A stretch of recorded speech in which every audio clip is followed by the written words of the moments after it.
Okay, guys, so we're ready to kick off the first week here. I know we're all eager and excited about the NFL season, that it's finally upon us. It feels like it's been a really long time waiting for it to get here, but it is here, and the first games are kicking off on Thursday.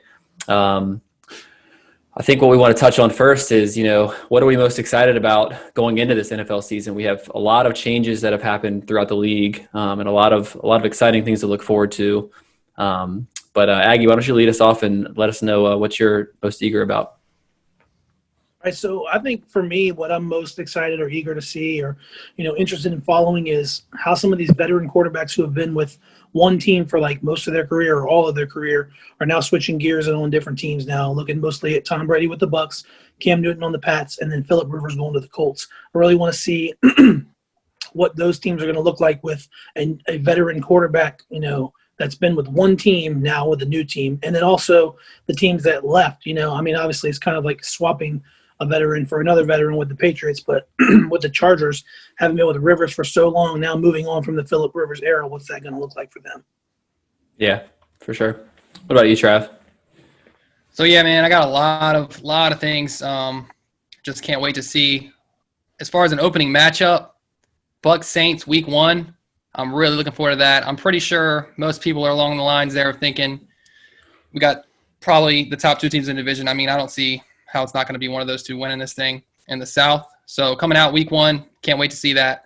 Obviously, big-time Steeler fan here, so can't wait to see what they're going to do, but not just from a fan level, but from a, Ben's coming back, will he be healthy? And then also, to me, the even bigger question is, like, as good as the defense was, can the defense be that good again? Because I think if Steelers come back with Ben healthy and what he's capable of doing with that defense, I mean, that's a legitimate contender right there. The Chiefs, how dominant? I think there's this headline out there that the Chiefs, back to back, they're going to be dominant. Rivers is going to dominate the league. I don't really see it that way for them. I mean, I wouldn't be surprised at all if they win the Super Bowl, but I don't think, for me, I don't expect them to come out and, Mahomes, I don't really feel like he's the best quarterback in the league right now. There's no question. But I don't know that I expect him to come out and dominate and them to dominate 14-2 and just run it and like clear-cut Super Bowl favorite to me. Well, let me ask you, do you think he's the clear-cut MVP favorite right now? Yeah, absolutely. Yeah, absolutely my clear-cut MVP favorite. I mean, if he didn't get hurt last year, he may very well have taken it. I know he wasn't on pace and Lamar Jackson did some great things, but I don't say it to diminish Mahomes at all. I just think that there's this easy thing to say like, oh, Mahomes is so good. Can anybody stop him? I don't necessarily see him like Peyton Manning 55 touchdown year or even Brady 50 touchdown year because those guys were like 8-10 years in their prime. And that's the scary part is I think there's so much of a ceiling for him still that he'll get there by 5th, 6th, 7th year. So I'm interested to see if they will be that dominant. I don't think they will, but obviously I think they'll be really good, and they're my AFC favorite. I mean, we're going to get into all that later, so I won't spoil that. But those are just a couple of the things for me. Yeah, I mean, I agree with you on the take, especially, as a Steelers fan, I want to see what Ben's going to do. That's probably my most intriguing thing because, obviously being a Steelers fan, but I also agree that the comment you made I hadn't thought about with the defenses is usually when they're a really good defense. We saw it with Chicago a few years back. They had a crazy good defense with all those takeaways and could not repeat it. We saw it with the Seattle Seahawks a couple years ago as well. Crazy good defense, couldn't repeat it. So it's very difficult for these teams to consistently be a dominant defense like that. Yeah, guys. So I think the obvious one I have to agree with Trav is, week 1 is going to be Saints versus Bucks.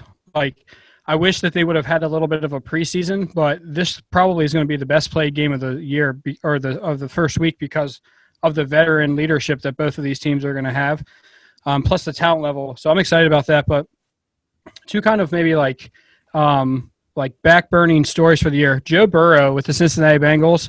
I'm super excited to see what he can do. I was extremely impressed with him in college. I went through and looked. He beat the number 9, number 7. He beat Texas, Florida, Auburn, Alabama, Georgia, Oklahoma, and Clemson last year, which is a super impressive resume. And I'm just wondering how that's going to translate to the NFL. I'm also just wanting to take a look at like Zach Taylor year 2. They kept saying he didn't have the players that he wanted there last year. But I actually think that maybe this season he has a couple of those pieces, so I'm excited to see what he can do. And then just with New England, it's not so much Cam, it's what can Bill do with Cam. Can Bill maximize Absolutely. Cam's potential?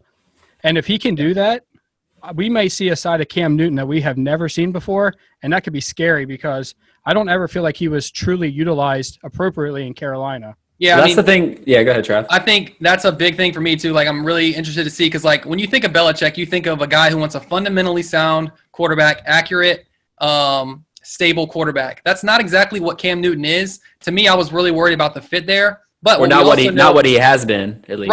Right. Not to say he can't be, but I mean, he's had some mechanical inaccuracy issues. That's not necessarily on coaching or anything there. He's had that issue. I mean, he throws high a lot. I think to see, but we also know about Belichick is he adapts to his players and he adapts to what the talent is better than any coach probably ever. So you would think like he's probably going to adapt and let, how often will he let Cam run? Or will he try to make him more of like what we prototypically see, that what we think he wants? But then again, he's had Brady, and that's what Brady already is. So maybe it's not necessarily so much what Belichick wants. It's just what he's had, and he will adapt to Cam and let him be him. I know we all want to move on and talk about the Bucs because they are the hot ticket item with acquiring Brady and bringing Gronk out of retirement, adding LaShawn McCoy. They've added any number. I think they added Leonard Fournette as well. So let's just go ahead and jump right into that, Trav. Yeah, so when the Bucs first got Brady, I'm thinking, all right, everyone's going to be on the Bucs, going to the Super Bowl, but I didn't really see it. I didn't. Not only that, to me, I saw him as like a fringe playoff team. You got Brady at his age, starting all over with no offseason, essentially no preseason. How's that going to? How good can they really be offensively? I like Arians, obviously offensively. But then there's a lot of this talk about he's not really a fit for Brady. Brady likes to check down. He likes to go downfield. Will they protect him? How good's their O-line? It's, it wasn't bad last year, I don't think. I think it was maybe above average. But so I'm thinking, I don't know, you know what I mean? And then they keep adding pieces, and now they get Fournette. So one of the main issues I have is, like, what are they going to do on defense? What are the Bucs going to be? I know last year they were, like, improved, but I don't think they were still, like, really good. And so I'm like, if their defense is what it was last year, even with Brady, and if they doesn't take them long to get in sync, I still don't see them as much more than just a lower end playoff team. So, but then I'm starting to think, man, Todd Bowles is the D coordinator there. I'm a really big Todd Bowles fan as far as a defensive coordinator. So, and I think he's in his second year with them now. So maybe year two, their defense does take a big step because of him and adding Fournette. And then the other thing was the most important thing I forgot, adding Gronk.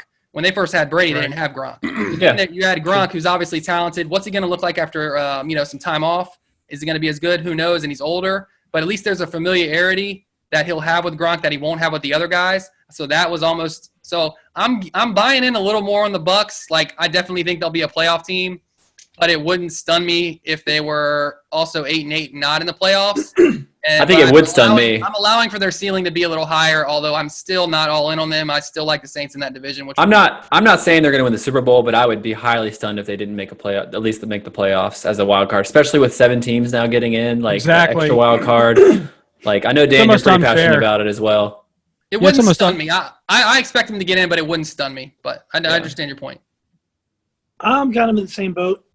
I think, initially I was like, well, I don't know if they have enough talent, just to bring in Brady and be a Super Bowl caliber team or a deep playoff run team right off the bat. But then, like you said, they start adding other pieces around them. They bring in Gronk, they bring in Fournette, so they're trying to load talent. So obviously, whether or not we think they're Super Bowl caliber or whatever, the front office, GM, personnel, they believe that they're ready to try to win right now. You don't go get Tom Brady for a rebuild. You go get him because you want to try to win right now. So, whether or not they have put enough pieces around him, and like Trav said, is the defense good enough? Todd Bowles is a good coordinator, but is that all enough to make it happen? Because they only have realistically a 2 to 3 year window to make that happen with Brady. So can they do that? If that, yeah. Yeah, for me, I just take a look at the addition of Tom Brady by himself. Right? When you just add Tom Brady, it brings a level of play from the quarterback that they just didn't get last year. If you look at their 9 losses last year, Jameis Winston threw 21 interceptions in their 9 losses.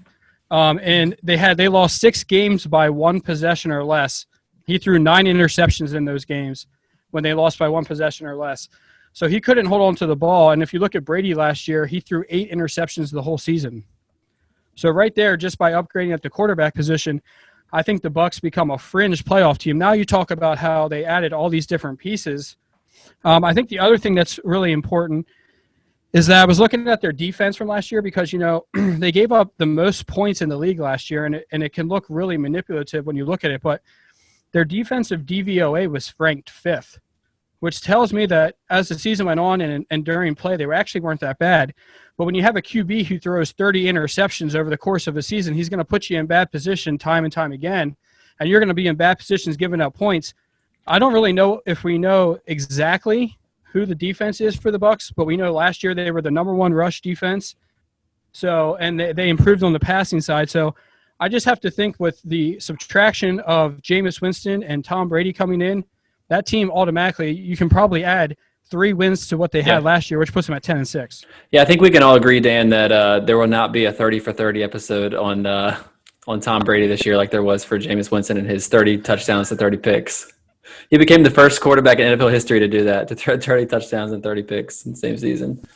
But well, that's the perfect time for us to go into our division breakdowns. I know we put a lot of time into this, and just a reminder that this episode is brought to you by Pies by Ty, and they will be located at the Suffolk Farmers Market this Saturday, September 12th from 9 to 1 p.m. If you're in the Hampton Roads area, get yourself a pie. You can also find them on Instagram, and you can pre-order pies as well for that event. But we're going to jump right into the division breakdown. So we're going to kind of start with the AFC, and we're going to lead off with the AFC East and West. Aggie, you're going to cover that for us. So, getting into the AFC East, for pretty much as long as anybody can remember, it's been the Patriots just running that division. This year, will we see something different given that Tom Brady, who is by many people's considerations the GOAT, not there anymore? Not, though. He's really not, in my eyes. Right. I said many people's opinions. I didn't say mine. Also didn't say it was a fact. So, but anyhow, it's been their division for the last 20 years, basically. There's been like 2 or 3 seasons where they haven't won the division in the last 20 years. One of which when they didn't have Brady, too. Correct. Matt Castle. But they still went 11-5 with Matt Castle. They went 11-5 that year anyway. That's why I'm mostly intrigued, is because I look back at that and remember that time when they didn't have Brady and what Belichick was still able to do. Now, granted, better team, but.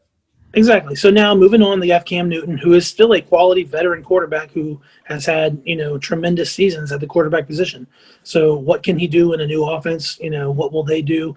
Will they have enough? I think, to me, the biggest downfall for New England this year, and one of the biggest points is the whole, I know we're not talking politics and COVID and stuff, but this is a part of the sports, you know what I mean? You got players that are holding out or sitting out due to COVID, and Dante Hightower and Patrick Chung, 2 of their best defensive players and their veteran presence guys on defense, choosing to sit out. That's going to hurt their defense big time. Yeah. So can their defense be what it has been? They've had a pretty solid defense the last, 4 or 5 years. Can they still play really well without those guys on the field? We'll see. To me, I feel like this could be the time for Buffalo to emerge, given, what they did last year. They can build on that. This is going to be the 3rd season for Josh Allen. Not that he's the end-all, be-all. MVP talk, baby. MVP right there. Not gonna throw that up. Yeah. Come on. I think all of us can agree that that's a little bit of an outrageous opinion to have. Sure. I'm came up with that MVP discussion at all. Is that you, Juddy? Is that somebody on Good Morning Football? According to I saw it on Good Morning Football. It was a topic of discussion. Was will Josh Allen be in the MVP race? And I'm just like. Yeah. I mean, I get it. You're trying to get. We're not going to waste airtime on that. Trying to get people riled up, but it's ridiculous. Yeah. Somebody always has to just answer that. No. Yeah. I'm agreeing. So what about the West? I think this could be a season where he takes some steps forward, and then with the rest of the talent that Buffalo has, they build on what they did last year. And I think with New England possibly having some slippage by their standards, could be the time for Buffalo to emerge and take that division. Moving over to the West, I mean, I don't think there's anybody who really thinks that any of the other 3 teams are really going to challenge the Chiefs to take that division this year. I think the Raiders have taken some steps forward, and they can improve on last year, and I could see them as a wild card team. But I just think they really choked last season down the stretch. They had they had some real opportunities and they blew it to take the 6th seed, and they blew it. Do you think that helps them, or do you think that's just one of those situations where you just feel like you missed out on an opportunity? Or do you think that experience of being in the pressure situation helped a young team? I don't know, man. I mean, I come down to when I think about the Raiders, I think about the fact that like there's the back and forth of is Derek Carr, is he really the guy, and was hiring John Gruden really the right move? I love Chucky. Derek Carr can play. Yeah. He is the guy. Do you think John Gruden's more of the fault I think- in their issues then? Who's at fault? I'm saying they crumbled. They ended up going like 1-5 down the stretch. Yeah, but I mean, they were kind of early to even make a run. I mean, I expect That's right. Yeah, exactly. It's early. Give Gruden a chance. Third year, he needs to do something. But given what they did the first half of last year, I think they could do something this year. Remember the I think first they have season? talent. They have some pieces there. Right. Their first season, they were like They're awful. fully They looked like- rebuilding. yeah, Okay. exactly. Yeah. Right. And I And know then the other two teams, the Chargers and the Broncos. I mean, Broncos have some talent there, but I don't think, we haven't seen enough from Drew Lock to see is he going to really take any steps forward. I don't look for them to even sniff the wild card. But the Chargers potentially, I don't know. We got to watch and see. Quarterback wise, they drafted Justin Herbert in the first round. But as of right now, it seems that Tyrod Taylor is going to be the starter for right now. So far. Yep. We'll see how long that lasts and, how much leeway he's given with Herbert kind of in the wings, But, I still think the story of the AFC West is the Chiefs right now. They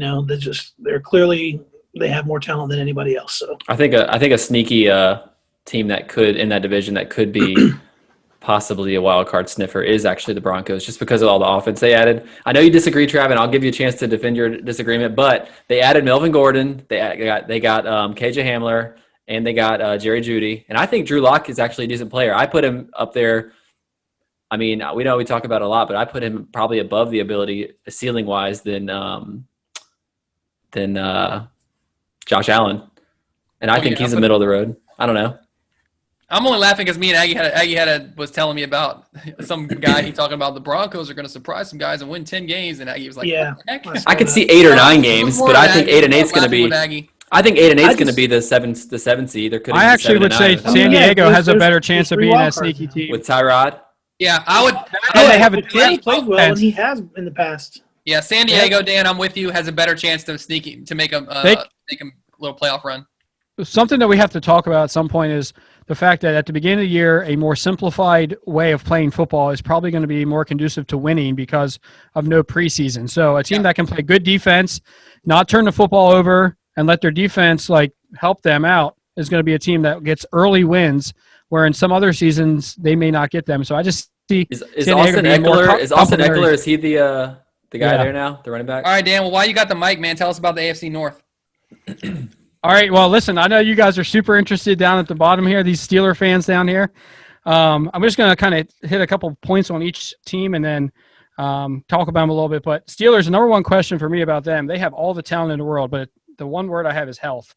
Can Big Ben come back from his elbow injury? Can James Conner play a full season? We know the defense is going to keep them in every single game all year long. We know that defense is good.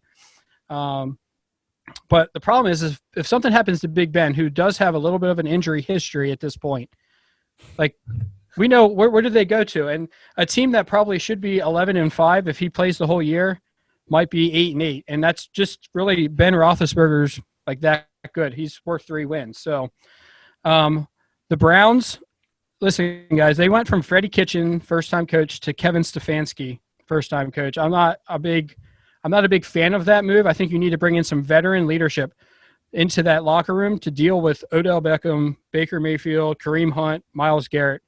So I just heard today on a podcast that someone said that Gary Kubiak was basically running the show in Minnesota, and Stefanski got all the praise for it. So I'm just not a huge fan of the hiring. I thought they could have brought somebody else in there. I know that there are some people that think Baker's going to have a bounce back year. I don't really think it could get much worse than last year because they had this breakout season and then they regressed. So, I'm rooting for them to have a better year because I think it would be fun for the league. The Ravens are kind of the safe bet in the division. We know what they are. They never really change. They're going to be a physical football team. Again, Lamar Jackson, can he continue to do what he did last year and stay healthy? Can he play that style of football and not get hurt? So that'll just be something. I actually think that their team talent-wise is better this year than it was last year. But I think they're going to have a worse record because I think they won some games last year that they just won't win this year. It's one of those weird things that happens in the league that you actually get better, but your record is worse. So, and then finally, we talked about Cincinnati. We talked about Joe Burrow. Biggest thing by the end of the year, where's this team going to be at? Are they projecting upward? And are we looking at them as like the team next year that might compete for a playoff spot, or are we looking at Joe Burrow being like, what happened here? Like, is this another case where you're like the curse of Cincinnati, where you go there and your career completely dies? Kind of like Kajana Carter, just so anyway. But my pick for that really would be like the Ravens. I think they're the safe bet. Steelers are like the play where, if you're playing poker or whatever, they're kind of like the riskier bet. But I actually think if they stay healthy, they could be right there neck and neck. But I got to take the safe bet in the Ravens to kind of run. But you're not crazy. You're not too crazy to go with the Colin Cowherd take of thinking the Ravens are going to go 16-0, are you? I saw a graphic on Twitter the other day where he was predicting them to go 16-0. That was his legitimate guess for their record. That's just absurd, man. Like, there's no logical way that you can come to that conclusion. Yeah. I'm like, just even looking at their schedule, like, there are teams that are going to come out there and beat them. Oh, I don't think it's a They play hard the schedule, Chiefs. but who They play the predicts Chiefs this year. 16-0? I mean, come on. Exactly. Well, heading to the AFC South, you have the Colts, who have a new quarterback who hopefully can take them places that they ideally should have been last season, and they're still trying to recover from the Andrew Luck retirement. But I personally, in all my years watching Phillip Rivers, I don't trust him to be a real gamer. I've never really felt like he really rises in the moments, just from the games that I've watched. If you look at Houston, they lost DeAndre Hopkins. They literally have, yes, they have offense, but they lost literally the guy who made up probably a third of their offensive snaps. And I think that's going to put too much weight on Deshaun. And I actually think that if they lean on him as hard as they're probably going to have to, there's a high chance he might get hurt trying to make too many plays. So I'd hate to see that happen because I think he's a great talent. Obviously, we know Jacksonville is rebuilding with Gardner Minshew there. Unfortunately, it didn't work out for Dan's boy, Nick Foles, last season, as Trav and I adamantly told him. Okay, yes, he got hurt. I get it. But so for me, it kind of leaves this year in Chicago. Yeah, we'll see about that. That's another interesting debate. But I think, to me, the default is kind of to fall on Tennessee. They have a strong defense. They have a strong running game with Derrick Henry. We'll see. It's yet to be determined what will happen with Ryan Tannehill, if he's really going to be much better over the course of a full season. But I think that he can be an improvement to Mariota, but I want to see a full season before I jump too much into it. But with that division, it was kind of a, what are you left with? And for me, it was Tennessee, who I think could probably go maybe 10-6 and win that division. Yeah. NFC East here. I'm not going to spend a lot of time on this in the interest of time for this show, because that's kind of the respect. That's the respect I give the NFC East, which isn't a ton. Year after year, I feel like, well, at least the last 2 years, we're scraping a 9-7 team in there. I guess Dallas had 10 or 11 one of those years, but anyway, I just don't think it's the strongest division. The Redskins, the Washington football team, I don't have a lot to say about them. I don't think anybody expects anything from them, and I sure don't. Not the first year anyway. I do like Rivera, but not in the first year. The Giants might be up and coming. They might get improved. I like Daniel Jones. He had a good rookie year, but not expecting a whole lot from them. It comes down to Dallas or Philly. And, I'm picking Dallas to win the division, but I'm not confident in that. I don't know what they're going to do under McCarthy. Hopefully it's better. We'll see. One of those two teams is probably going to come down to the wire at 9 or 10 wins, because I don't think either one of them is that good. I know there's just this lot of talk about Philly. I've said this, Dan, this in the last year and a half. I guess just off the Super Bowl they won a few years back or 2 years back, like 3, I guess. And everyone just expects them, I guess. I was surprised that year. They kind of came out of nowhere to me to win 12 games, I think, that year, and then win the Super Bowl. And then I didn't necessarily expect them to really have a whole lot of success after that, just because they kind of went on that magical Super Bowl run. Because Wentz I don't know if he's regressed or not, but anyway, I'm not that big on Philly, long story short. And so, and they didn't do a whole lot in the offseason. So Philly or Dallas, flip a coin at 9 or 10 wins. Yeah. Dan, tell us about the West. Yeah, let's go to the West here. So really for me, I just have a question for everybody. Does anybody know who the starting edge rushers are for Seattle this year? Could not tell you. Not Jadeveon Clowney. Yeah, he did not sign with them. Exactly. Listen, guys, this is going to tell you the biggest problem for Seattle is their defensive line. How they're going to get pressure on the quarterback. Their starting defensive ends are Rasheem Green and Benson Mayowa. Who? Are they rookies or? No. Benson's an 8th-year player. Been on the practice squad. I don't know what happened up there. They're normally, but anyway, the Seahawks, they got Russell Wilson. They're going to suck out some wins. Russell's a great game manager like that. Every year they get 2 or 3 wins they shouldn't get. And in this division, 2 or 3 wins, sucking out 2 or 3 wins could be the difference in winning the division and not, because they're good enough that they can win 8. Can they suck out 2 or 3 extra ones here or there? He's a playmaker, whether you like him or not. I'm not a huge fan of him, but I know just from watching him that he always rises to the occasion. We know Trav has a deep love for the way that they win games, so that's pretty awesome. No comment, Trav?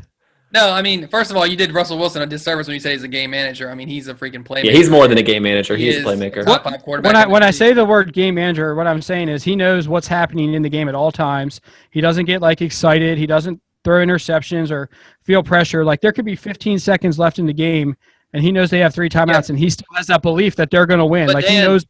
But Dan, the game manager is like a negative term in the football world. The Alex For Smith. some people it is, but we know But I know what you mean. I know what you mean, and he is. He's a great game manager in addition to being just a great quarterback and a playmaker. Yeah. I think that he's better than Andy Reid at game management. But we can all say that. Andy Reid's terrible. So anyway, all right, let's move on to the 49ers. They lost to Forrest Buckner. I'm not a huge fan of Jimmy G. Never have been. I think he gets a lot of hype because of his association with New England and Tom Brady. I'm just wondering if last year was kind of the best that we're going to see from Jimmy G. I've never seen more than what we saw last year, and I don't know that we're ever going to see more than that. So maybe we don't have to. Maybe they'll always, maybe that's just the system he'll play and he'll be good. But I actually think they regress a little bit this year. Teams have tape on them from an entire season in the Kyle Shanahan offense. So I could definitely see the 49ers taking a step back. Their defense will still be good, keep them in games. So they're going to be competitive. Them and the Seahawks are going to be the 2 teams fighting it out at the end, in my opinion. Yeah. You get down to the Rams. They're basically in salary cap hell right now. They legitimately have spent they have almost $42 million in dead cap money right now from players that they signed extensions. So they're going to do their best, obviously, but I don't see them doing anything. And then finally, I'm just excited. I will watch every Cardinals game I can this year. I'm a big fan of watching Kyler Murray. I love their offense in Arizona. I think they have a shot. Not that they're going to, but I think they have a shot to be the dark horse that maybe surprises everybody and comes out of that division by the end of the year. They got a lot of weapons. They brought DeAndre Hopkins. Larry Fitzgerald came back. So I have a feeling that they're at least going to be competitive in all those games. Do they take the next step, or are they just kind of that second-year team still building? Yeah, I agree. All right, let's get to the NFC North. Y'all know I'm a big Vikings fan, man. Been on them for quite a few years. They had that defense in place for a while. They just had the offense, and they get Cousins, and I'm like, yes, didn't work out the first year. Last year was more of along the lines of what I think they're capable of. But watching them over the last few years, some of that defense is now starting to age, I feel like. So I'm not as high on them this year. Kind of last year, how they stunned the Saints, which I was devastated with because I really thought the Saints would go to the Super Bowl. I was really it's kind of like what the potential I saw for them, being that good to go into New Orleans and beat a team like that in the playoffs. But then, they weren't so hot against the Niners the next week, although the Niners, went to the Super Bowl and were really good, so you can't blame them too much. Anyway, ton of potential there. I'm not too down on them, but down enough not to pick them over the Packers, who I'm not crazy high on either. I think the Packers looked a little bit better last year than they really were. They won a lot of close games. But first year under LaFleur, I expect them to be better. They were so improved on defensively last year. If they can build on that and get the offense maybe a little bit more up to an Aaron Rodgers level offense, I think they could be really good and maybe even have a worse record than they did last year, but be a better team if that makes sense. So I got them winning the division there. Even though I think the Vikings could test them and could easily win that division. You guys know my thoughts on Mr. Biscuit and the Bears. Just not seeing it. Never saw it. Even when they won 12 games through an easy schedule a couple years back, didn't think they were that good. The Lions could be up and coming. Wouldn't stun me if the Lions had more wins than the Bears. And I don't know. Maybe they did last year. I don't think they did. But the Lions were pretty good through 6 or 7 games, man. They lost a couple of heartbreakers that would have had them around like Yeah. 4-2, 5-2, and then they just kind of bit it at the end of the year. So they're up and coming. I don't expect them to make the playoffs. So I think it's a top-heavy division with Minnesota, and I mean it's a pretty good division overall. The Bears aren't terrible, obviously, and I don't think the Lions are either. But I think it's the Vikings or the Packers to win. So that's my take on that one. Yeah, so heading into the NFC South, I'm just going to keep this short for the interest of time. You got Carolina, who is kind of in a rebuilding mode. It's unfortunate that they have if not the best running back in the league, a top 3 running back in the league.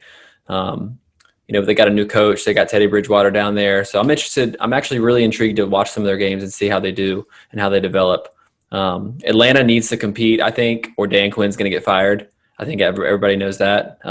Like you said, Trav, we talked earlier this week, and you said that he was probably in the hot seat last year, so he's definitely going to be in the hot seat this year. He was almost out. Yeah, exactly. He was out, apparently. And then they went 6-2 in the last 8 games to save his job, basically. The Saints added Manny Sanders to give Breeze a second option aside from Michael Thomas. But I think personally, the reason, and we're going to get to our picks here in a minute, the reason I went Bucks to win that division is because they're going to have an easier schedule slightly. Just based on last year's division standings, their competition will be a little bit easier, and I think that's going to give them that 1-game edge they need to win the division. But what we're going to do now is we're going to pull up the division picks, and just briefly, I want each person to kind of take one thing that they want to, one little takeaway from the picks, whether it's a rebuttal to somebody's pick or if it's a defense to their own pick. So go ahead and Dan, why don't you start us with that and keep it brief? Yeah, I think the biggest thing has to be Aggie has the pick of Houston coming out of the AFC South. It's probably the easiest one to pick on. But, the AFC South is probably the weakest division in football, in my opinion, this year. And so would it surprise me? No. But, they're depleted. And we know that, Tennessee is solid. We know that the Colts are solid. And then we have the Texans who just, are going to lean so much on Deshaun, and if Deshaun doesn't do everything well, and at some point, I agree with you, Jody. I think he's going to end up getting hurt. It's like a Donovan McNabb situation years ago with the Eagles of they had no receivers. I will add this though, Dan. I will add this. Bill O'Brien is your boy. I know you're big on him as a coach, and don't discount the fact that Houston has found a way to win 4 of the last 5 years. They've won that division. Bill O'Brien was my boy when he was at Penn State. Bill O'Brien is not my boy as an NFL head coach. He should have stayed in college. So now James Franklin's your boy, right? Cool. That's Great. right. Oh, so now you don't like Bill O'Brien. Whoa. We need to get – you need. This is for another episode. We're going to dive into that. But Aggie, go ahead and give us your take, Aggie, on the division picks. No, so, I'll just be upfront and be honest with you, man. This is I'll just have to be the idiot today because I either forgot when I was doing my picks rather hurriedly. I was not really putting that much thought into them at the time because I was kind of busy.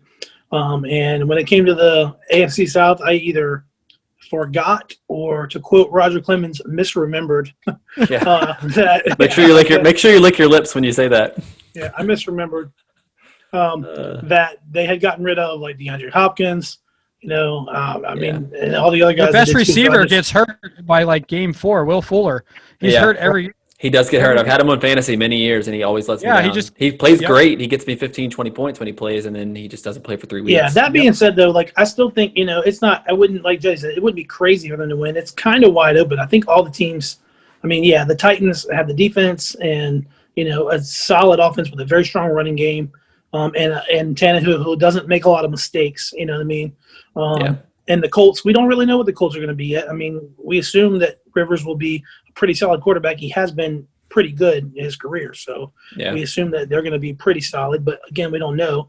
But we do have a coach-quarterback combo who has been together for a while now in, Watson and O'Brien. So, longest tenure there for sure. Yeah, so we'll see what happens. Trav, what about you? Yeah, so I'll just talk about my Colts pick. I'm the only one there, the Lone Ranger. And so I just think they got a lot of potential with I'm not the biggest Rivers fan, but I think he's still a good, solid NFL quarterback, good enough, better than Jacoby Brissett, better than Brian Hoyer, which is what they had last year. Yep. And they were still halfway through the season in that wild card spot. Actually, they might have been leading the division. So I'm just thinking he's enough of an upgrade. And it's more about I don't love the Texans and I don't love the Titans. I know everyone's on the Titans bandwagon. To me, it was a nice late season run, but I still don't see them having the team built to go be a powerhouse for the duration of the year and be expected to make a big playoff run. So And then Texas losing Hopkins and a couple other guys. I just feel like, there's a lot of talk about Bill O'Brien, and a lot of guys not loving him there, I think, with the DeAndre Hopkins trade. So who knows how they'll be. I also think they've been a little overrated the last couple years. But I just had a question about Dan and Juddy for y'all's picks. I'll give you a chance to defend this. Why the Bucks over the Saints to win the division? And I know, Dan, you got the Saints or the Bucks winning it all. Where do you get to – what makes you think, like, in a shortened offseason – I know they got a ton of talent, but Brady going – everything that's going on with no preseason, no offseason, they're going to come together with the offense with a new quarterback and a bunch of new things and be better than a team like the Saints who's been lighting it up for years. I actually think that Brady complements Arians, right? Arians wants to have this aerial attack that goes down the field. And I think that he's had these quarterbacks, right, that have fit his system, right? Jameis and Carson Palmer. Well, they tried to force the ball deep, but what happened? They threw a lot of picks. Yeah. And so the defenses ended up looking like crap. I don't think Tampa Bay has a worse defense than the Saints. I think they have a very talented defense that has been put in bad positions. And I think that, in that particular division, right, you got Matt Ryan, you got Drew Brees, and then you did have Cam Newton. You're going to get Teddy Bridgewater. Yeah, Teddy. Teddy. You're going to give up passing yards. So you almost have to say, okay, in that division you gave up some passing yards, but the Bucks were number one in rushing defense, so that matters for something. And if they have a quarterback that can keep them in games and not give the other team extra chances, I can just really see them. And I get what you're saying, Trav, about maybe not coming together and doing all this stuff. But Brady's a professional. He's seen every concept that's out there. Yep. So I'm just gonna wrap it up with my take, and I know it's a homer take, but for me, the one I wanted to talk about was the Steelers. I was the only one that picked them in the North. Obviously, I understand the talent level of Baltimore, and that Lamar Jackson is a difference maker. I think that teams will adjust to him this year. But I also think that if the Steelers defense can build off of last year, it's going to allow Ben and the offense to really just need to score 20 to 24 points and go out there and win 11 or 12 games. And I think they can, if one or two of those games they can steal from the Ravens, I think that'll be the difference maker. So I went out on a limb there, and I knew I'd kind of be the only one there, but I think the thing that I got to say something. I can take the division pick. I can't take them getting the whole way to the Super Bowl. Defense wins championships. I think they have a stellar defense. I stand by it.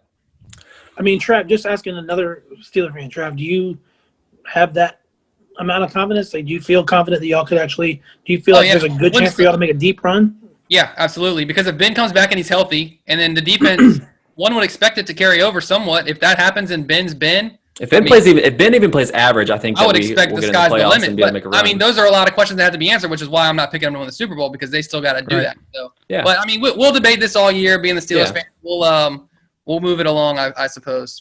Yeah. So the last one we're going to wrap up with here is our game picks, which are brought to you by Empowered Creative. Are you looking for a website that converts visitors into customers? Check out www.empoweredcreative.co. So it's week one, guys. Obviously, we know it's Houston versus Kansas City. Not much of a game to pick unless you're Aggie, who thinks Houston's going to win the division. I didn't say they would be the Chiefs, man. I didn't say they were going deep. Come on, man. But I'll just lead us off and say, I think it's week one. Houston's going to be a little depleted from an offensive standpoint, even with a solid defense, and hopefully having a healthy J.J. Watt back in the lineup. I know they said that there's talk that they will limit his snaps at the beginning just to make sure he's fully recovered. I just don't think they can keep up with a shootout with Pat Mahomes. So I got Kansas City winning that game pretty handily. Yeah, I agree. I don't know about too handily, but I still think that Chiefs defense is weak enough and soft enough to give up some points, even without a DeAndre Hopkins on the Texans side. So I'll say something like 35-23, Chiefs win it, but watch out for that defense being a little susceptible. Dan? Yeah. I have the Chiefs winning. I have it being a little bit closer. I believe in Deshaun early in the season, being able to pull some rabbits out of the hat. So I still have the Chiefs winning, but I think it's going to be 31-27. I think it's early in the year. We can't expect the Chiefs to just come out being like hitting on all cylinders. Yeah. And I think that, the defense is suspect for the Chiefs. So 31-27. It'll be close at the end, but it'll probably be like 31-20 and a late touchdown. Okay. Aggie? Yeah, I think the Chiefs also. I'm thinking about a touchdown difference, probably 30-23, somewhere in that area. I think that the Texans will put some points up. It is early, like Trav said, that the Chiefs' defense is not necessarily always the strongest. So I think there'll be some points there for the Texans, but I think that, the Chiefs are just going to find a way to get a lot more points, or at least about a touchdown more than Houston. So Yeah, with it being early, all the teams will be a little rusty without preseason. So I'm gonna, like I was saying, I'm gonna go Chiefs 34 and probably have Texans at 17. I think it'll be pretty substantial. But that pretty much wraps us up for the first week. I know we're excited to see these games on Thursday and then also on Sunday and Monday for some of us. But next week we'll be back with some new topics to discuss and some recaps from week one. Be sure to check us out on Instagram at Strictly Sports Pod or on the website at www.strictlysportspodcast.com, and also find us on Facebook at the same place. All right, guys.